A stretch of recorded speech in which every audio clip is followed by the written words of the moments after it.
So the question for you group now is that everybody's a little interested in the price. Jay, what is the price now? Well, it depends on who's doing the work. So we offer consumer sequencing today at $48,000, and that includes all the work that we would do, some bioinformatic analysis and delivery of the genome on an iMac computer. Our customers can use our technology and sequence a genome for reagent costs today that are under $10,000. That does not include their cost of doing back-end data analysis or whatever overhead they apply, which is different in every institution. So 48 Gs, and you have a competitor, I should mention the name of the competitor just so somebody does. Complete Genomics, is that the people you hate? Those are the, we don't hate them, it's one competitor. Yeah. Yep. Do they offer a better price? They offer a different price, so they're in a slightly different Is that market. different price, say, lower than your price, or? Their pricing is it's around $20,000. It's in the range of $10,000 to $20,000, depending upon how many genomes you submit, is my best understanding. I think there's somebody here from the audience. You probably ought to ask them about their pricing. Okay, so it's competitive. It's very price competitive. It's competitive, sure. So what's your sense of what happens next? Well, the price has been moving very quickly in sequencing, and it's certainly greatly exceeded any plots of Moore's law, vastly faster. And George showed some very interesting plots of how it's moving, and we think it's going to continue to do that. And so we expect in the next 3 to 5 years we'll drop below the $1,000 genome, but you have to understand what you're including. And so today when people talk about the $1,000 genome, they're often not including the cost of bioinformatics or sample prep. And the fact of the matter is, as the actual cost of doing the sequence itself drops, the bioinformatics and the sample prep become the dominant costs. And so we need to work across the board here to lower the prices of all those components. Maybe you could describe, when you say bioinformatics, what does that really mean? What are people getting for that? Well, there's a couple different layers of the bioinformatics. The first is just pure storage of the data. There's some cost of the disk drive that you have to store the data on. As we get more efficient in how we mechanically do that, that's dropping. But then there's the cost of aligning the sequence and essentially producing a finished sequence, which we do in our shop. And then there's the secondary and tertiary analysis, which is creating biological information from it, which we, as a sequencing company, typically don't do. But it can include all those things. And if you're trying to deliver something meaningful, you want to get all the way to the end to sort of mine the genome in ways that John was talking about to create something relevant at the end. Mm-hmm. Okay. So let me just ask Stephen, what are you up to? You seem to be doing it as kind of on a smaller, intimate scale, or you are making these things in new ways? What am I up to? So I, as a scientist, developed one of the sequencing technologies now commercial, the first single molecule sequencing, and ended up founding a company to make it commercially available to anyone who wanted to buy instruments. The company's called Helicos Biosciences, and so it's one of the maybe 4 companies that are selling next generation sequencers now. And then became a customer of my own company, and we bought a couple of the machines at Stanford and have been exploring their applications. And one of the first things I did was sequence my genome on it. Although now we're doing things more related to their intended. Is there like some ethics person who says, like, if you're going to spend Stanford's money, should you be spending it on a description of yourself in a machine designed by yourself, in a dress manufactured by yourself, in ice skates that you probably, ice skate yourself? It seems let's a little. Just say that I was able to give informed consent. No, I'll say we've purchased from all the manufacturers. We have an aluminum machine. We have a Roche 454 machine. We're going to get some of the new ones as they come online. And I think that, it's a very competitive industry. I was saying to Jay last night, almost like a suicide pact among the big manufacturers, and you see how fast their reagent prices are decreasing. But were your lawyers present? What's that? No. But I think that's very good for science, and so I'm on the science side of it as well. And I see that there are different strengths for all of the different commercial platforms, and we use them all for different things in our research. And is this a competition and a price curve that goes sort of, or does it go boing, boing? Is it in leaps or is it a glide? Well, it's roughly going by factors of 2 a year, and there are that's kind of the average version, but there are discrete steps as companies introduce new machines and steps forward, and so it's a little bit of both. And are you familiar with the American market? Are you familiar with Asian markets too, by any chance? I don't have any idea. Any idea? So I don't know. You're just sitting here for the moment. I'll get back to you. All right. So, are you is it clear, like, who's going to be the price leader, or do you have any sense of, is it, first of all, is this an American operation largely, or American-European, or is it, are there Chinese working just as hard? Like, where is the innovation coming from? I think, the majority of the innovation on the sort of technology side has come from the U.S. Solexa started in the U.K. That's maybe one of the exceptions, but the major sequencing instruments have been developed in the U.S. 454 was acquired by Roche, but they're an American company. Helicos, U.S. company. Illumina, U.S. company.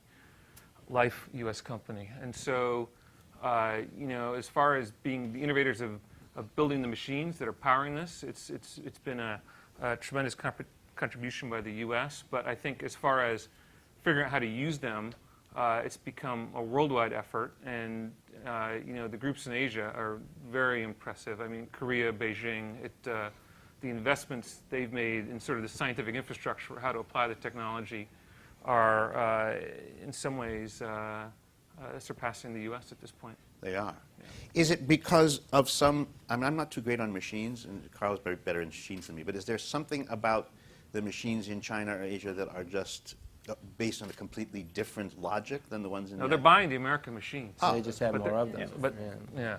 Oh, so it's just the amount. It's worth pointing out the machines are getting cheaper and faster and so forth. But what's really interesting scientifically is running a lot of genomes and looking at them. I think it's the Chinese Genetics Institute has $1 billion budget, and they're going to be sequencing a whole bunch of people. So it's less interesting where the machines come from than where they're being used and where the... Oh, it's your sense that the Chinese customer market is already larger and more friendly to this project than the American? No, I wouldn't... You guys know better, but it's just China's definitely worth looking at because they, like everything else... Well, they have more people to sequence. Yes, right. And I would imagine they probably spend a little less time sitting around thinking about the ethics and just sign people up and do it. Well, I mean, I can give you one statistic. We have one customer in China that's, by the end of this year, going to have an equal capacity to all of the United States. And, Really? and it's in some sense, scary. Maybe it's that customer. Maybe it's that customer, yeah. Jim, do you want to come back up on the stage for a second? Because like Cold Spring is just here. No, you'd have to bring your own Get the chair. small chair. Get the small. No, he can't sit on it. Let's bring you. Don't sit down yet. Don't sit down. I got it, Robert. Oh, no, here it is. Oh, all right. I can put my hand on your shoulder. So, did you? Is Cold Spring Harbor moving to China? Is that? No, we are organizing meetings there. We know of the Chinese effort. We'll just wait and see. But you said that they've already given you. I'm sorry you're so low in this, but it's just it's like you have to sit there. So, is the size of your campus in China already? No, we don't. It's just a meeting center. Oh, it's a meeting center. So we're not in China. And do you have an impression about the Chinese or Asian market that's different from the American one? no, I can't assess it. No. Okay. I mean, they bought a lot of machines. They A lot of investment. Henry is an interesting man. Who's Henry? And yeah, Yuming Yang. I mean, he bought 200 or is it 2,000? You know, but and they'll do it. Whether they produce anything, we'll see. We'll see. Is there a question you know, about the... I'm not sort of, afraid of the Chinese. I still believe we're better. Technology, they haven't developed much technology, and the technology is still at the heart of the game. So let me ask, you actually got into this because of him, I gather. Oh, yes. And yes, so his double helix around the book sparked my interest in life science. Oh. Yeah, so it's my honor to be next to him today. Now you can touch him and stuff too. But in the meantime, do you have any impression of the cultural difference between the two markets? Is it a livelier, like she says, maybe the ethics questions aren't as big. They say that the orders are just larger. He says that his conference space is bigger. So there's a sense of more in Asia and compared to the U.S. It doesn't mean better, it just means more. Do you have a sense at all? So if you look at the Chinese market, it's huge, and the government to take initiative to sequence the entire I don't know the Chinese. It's also they are interested in sequencing Koreans and not only the Asians, they are also interested in sequencing and Europeans and Americans. Because if you look at the people working in Beijing Genome Institutes, I heard there are about 1,200 people working in 1,200. that institute itself. And about 400 bioinformaticians. All right, so while we have this option, we have all these. This is, for those of you who are interested in price, machinery, and stuff like that, this would be a good time for question and answers before we go to the break. So if any of you are wondering, yeah, back there with his hand up, no, the first person, yes, you. And I'll repeat the question if they can't run over. But they're going to run over to you, coming around the mic bend is and coming coming your way. towards your mouth at this time. Keith Batchelder. So if I were the CEO of a large publicly traded company, why would I be in the sequencing business? It's a very large market, and it's a market that's growing quite quickly. Everybody has, on the commercial side of this, has some concerns about how fast the price might drop. But what we're relying on here, of course, is that this is an incredibly elastic market. And we saw this with what happened with genotyping, as the same concerns were put forward, but the genotyping volumes increased by a factor of 100. And as we drive sequencing costs down to $1,000, we'll very rapidly get to the point where you're going to have millions of people getting sequenced. And so the overall size of the market is still large. Now, if the price gets to 0, which George had on his slide, then we'll worry a little bit more. But can I add? Yeah. He wants to do a follow-up, but you have to grab the microphone, though. Don't you? No one can hear you Sure. at all. I would suggest, though, that there's still a challenge in that the prior model of selling was large transactions, or transactions that had large dollar volumes. And now the transactions are maybe more numerous, but smaller dollar volumes, and that requires a different kind of company. Huh. That hasn't been true for us. So when we launched our next-gen sequencing platform, about 80% of all sales are outside of the large genome centers, and the vast majority of our customers have 1 or 2 sequencers. And so that model's working just fine. And then there's the whole, I'm on the board of 23andMe disclosure. We also saw a fair amount You might of... want to explain, what is Yes, 23andMe? So this is not an ad, this is a response Yes. to... Just be brief. Yeah, we're a customer of Illumina, and so we would love for them to fight it out and get cheaper and cheaper. We resell the service, so to speak, to consumers, and the price will never go to 0, because in addition to the sequencing, you have not just the sort of technical scientific stuff, but also the consumer hand-holding, the marketing, the explanation of what the results mean, the social networking, all this other stuff.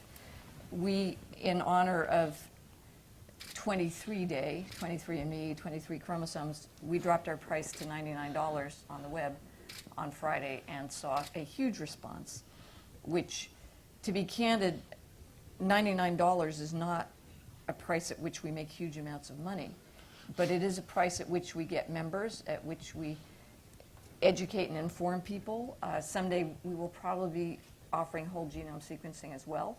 And again, we will mark it up appropriately to cover our costs and so forth and so on. So it's an extremely elastic market. We see it as growing.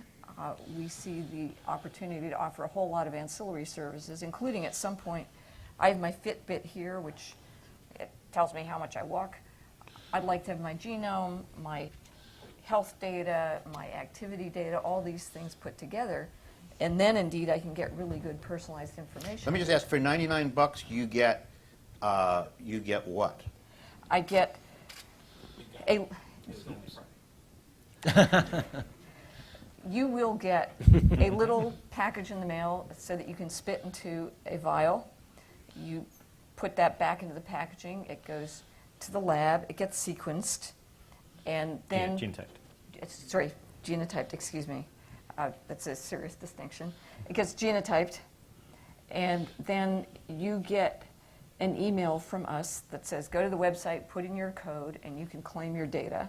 Then you can look at your data. You get ancestry, you get health information. We are very careful not to call this a medical service, because that would be, the lab we use is regulated. But And is the questioner right that the $99 is in some response to the fact that if you went higher, If you went to 150, 200, 300, you'd meet price resistance? Well, our regular price is on the order of $400. Oh. And so we got more customers at 100 than we got at 400, which shows it's elastic.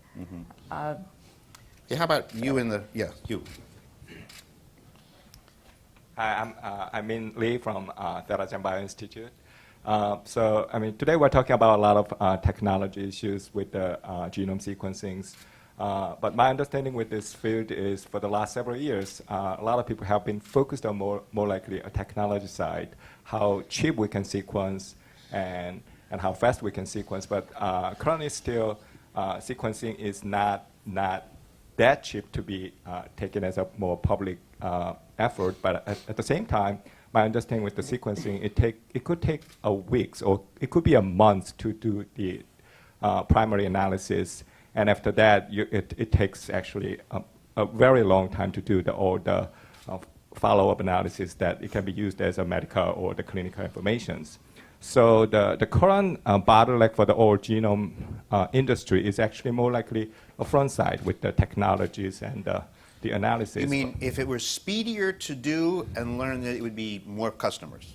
Speed is your thought? Definitely. So what I'm seeing is currently the bottleneck for the genome sequencing is more of the technology side, but I'm expecting that very soon or near future, the bottleneck is going to be informations, because what you can get from the sequencing is the most important thing. At the same time, some of the speakers talking about. Well, I think after the break, I'm going to ask Jay in particular about this question of speedy, but is there a reaction from the group of you about? I can say something about that. Yeah. So now, we're knocking out a genome every 2 weeks on a single helicose machine, and that's about to become the industry standard, I think, with the new machines from Illumina and Life. And so, very quick to knock out the raw data. And we published my genome, just the technical feat of sequencing and assembling the genome. There are only 3 authors on the paper. I mean, one person did the wet work, one person did the computer, and I helped organize it. This Saturday, we're going to publish the clinical annotation of my genome, and that's got like 20 authors, right? And that took a year to do. And so, it sort of speaks to this issue that kind of doing the annotation and the interpretation is still very. So what does it mean is slow process. business? It's a manual process. What you got is fast. What does it mean? But of course, what customers want is what does it mean, right? That's what people want. Yeah. Yes, right? Is there going to be a Well, way to we've had a speed little that bit of up? Will there be a way to speed that process? Yes, yes. I mean, I think there's many companies here that are springing up and trying to innovate that process, but there's. Part of this has been a chicken and egg problem, right? We haven't had the genomes to analyze, and people are still really at the beginnings of being able to get access to complete human genomes. And with that, we can develop the bioinformatic tools, then we have to correlate to phenotypes, and so you have to put hundreds to thousands of genomes into a place where they're available for people to work on to be able to create the associations that will then allow you to do the biological analysis. So that's Thank you, really George. where we are in the phase now. So you have to sequence first. Yes. So I have a question regarding cost, but it's a sort of different kind of cost. So we're talking about getting the cost of goods and the process down, which has a lot of benefits for more research and all of the types of different ways of thinking about this. But if we're right about this, there's a very huge benefit in terms of medical care that more than just sort of figuring out what all the genome means, but we've already heard this here, that there are some cases where the information can be helpful to people now. And the other cost I'm interested in knowing from this group, what you have experienced, is the cost of actually getting the benefit. Down the road, when the costs are low and everything's working well, services are there looks like right now we're talking about this, about groups of individuals who can afford it. So what's the affordability? How are people thinking about affordability when we're at that point, maybe 10 years from now, where there's clear benefit in terms of medicine? Are governments thinking about this, or legislatures? What are you learning about that? Well, the goal here, of course, is to have this become an integral part of the healthcare system, where it's reimbursed, where maybe you even do this when every baby's born. It becomes part of their electronic medical record and used to manage their healthcare throughout their lifetime. We're 10 years away from that. But we're moving very rapidly on the technology side of it, and part of the reason that we're in forums like this and the Consumer Genome Meeting that's coming up is to deal with the issues of privacy and ethics and all the questions that come up when you start sequencing lots and lots of genomes. And I think that's really where we're at. The utility of this in our view, is going to become unquestioned in a matter of a few short years, particularly in areas like cancer, where you want to sequence the tumor, understand the cancer at the molecular level, and select one treatment over another that will have very clear benefits to the patient in terms of minimizing side effects and improving efficacy. And we think that's possible in the next few years. And after the break, I think I'd like to take your presumption that this benefit that is on the health side is inevitable and coming to a cinema near you, and just question it a little bit. But we can do that. Any other questions? Maybe one yes. Everybody wants to have a Ferrari, but a Volvo is usually good enough. So we have the 48,000 and the 99. Is there some middle ground? Do we really need to have a 500 times value? I mean, is the whole genome, which is largely invariant anyway, really worth 500 times more than, I assume, a few hundred SNPs? Is that right? Yeah, it's a great question. Over time, I mean, I suspect in 2 or 3 years we're not going to be doing SNPs. Why bother? And the real cost, again, it's not in the data, it's in the analysis. And there, the more you know, the more you can avoid. And so the return on that investment for an individual or for an insurance company paying for them or for a government that taxes people to pay for this stuff, the benefit is going to be huge. I think just I in would terms just of sort of, cost, yeah, but also in- interject. The just- cost is zero. Just ignore the cost. George is No, right. It's going to be zero at some point. The cost of sequencing is zero. The cost of analyzing the data. That's going to go to zero too. I mean, it really. Nope. But I think the There real won't be question many is vendors in the industry if it goes to zero. effectively zero. I mean, you get the return, whatever. But the question But is, do you want the being whole a bit- genome or no, not? I mean, you're being a bit cavalier about people for whom $100 does mean something. Not everybody in the world is rich. Not everybody even has access to a clinic. And so, yes. So there is never, almost nothing is cost-free. The question is, what do you get back for the money you invest? And I think that's going to be positive for everybody. I think for anyone on an employer-sponsored insurance plan, the cost will effectively be zero. Right, but right? that's So that's not a everybody. pretty large number of people, and It's not all of China. I mean, this is a very white, male, upper middle class, overeducated. This is a very, very non-representative audience with probably a very high proportion of risk-seeking alleles. So, But, out of the 300 million people in the U.S., 60, 70, 80% have health care, right? So the majority of U.S. people, I think, in a few months. Well, I should stop this. Because all you thrilled crazed people are probably going to try exciting new combinations of coffee and donuts in just a moment.